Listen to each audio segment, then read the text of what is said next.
ملک شاہ ایران کا بادشاہ گزرا ہے. میں اپنی بات کو ذرا سمیٹتا ہوں. وہ اپنے پولیس والوں کے ساتھ ایک مرتبہ 3 دن جنگل میں شکار کھیلنے کے لیے چل رہا. پولیس والوں نے وہاں ایک گائے دیکھی جو چر رہی تھی اور کوئی بندہ ساتھ تھا نہیں. انہوں نے اپنے آپ میں ہی سوچ لیا کہ یہ شاید آزاد گائے ہے. چلو انہوں نے اس کو پکڑ کے ذبح کیا اور اس کا گوشت انہوں نے بھون کے کھایا. وہ گائے ایک بڑھیا کی تھی. جب اس کو دوسرے دن پتا چلا کہ میری گائے کو تو ذبح کر دیا گیا تو وہ آئی اور اس نے پولیس والوں کو کہا کہ بھائی آپ لوگوں نے میری گائے کو ذبح کر دیا، تو اب آپ ایسا کریں کہ مجھے پیسے دے دیں، میں دوسری گائے خرید لوں.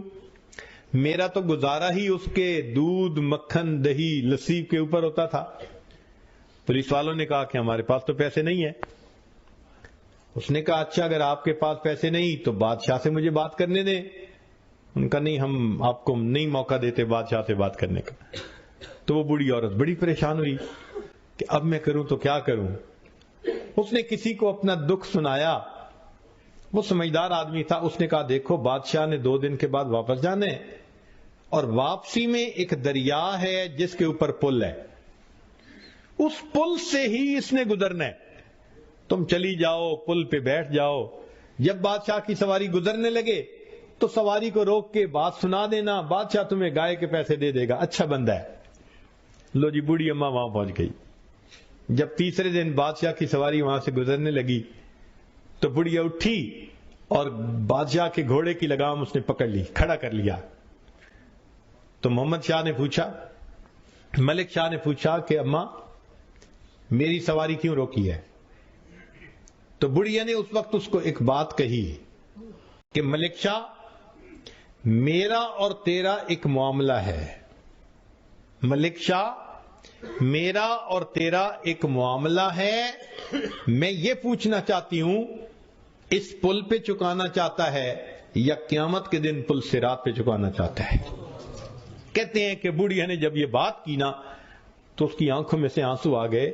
نیچے اترا، بات پوچھی اور اس کو 7 گایوں کی قیمت دی. 7 گایوں کی، اور 7 گایوں کی قیمت دے کے ہاتھ جوڑ کے کہا کہ اماں ادھر ہی معاف کر دینا، میں پل صراط پہ جواب دینے کے قابل نہیں. ہم نے اللہ کے جن بندوں کے دل دکھائے ہیں دنیا میں ان سے معافی مانگ لینا آسان ہے، ورنہ کل قیامت کے دن اگر پل صراط پہ ہمیں کھڑا کر لیا گیا تو ہمارا کیا بنے.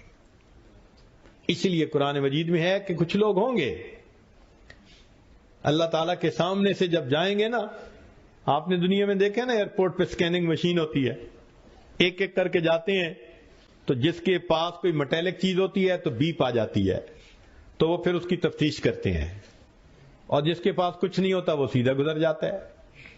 قیامت کے دن اسی طرح ہوگا. ایک ایک بندہ جئتمونا فرادا کما خلقناکم اول مرہ، اللہ فرماتے ہیں ایک ایک کر کے تم میرے سامنے سے جاؤ گے. وہ سکین ہو رہے ہوں گے سارے بندے، اور جنہوں نے دوسروں کے دل دکھائے ہوں گے اور دوسروں کے لیے وبال جان بن کے رہے ہوں گے اور اللہ کے حکموں کو توڑا ہوگا،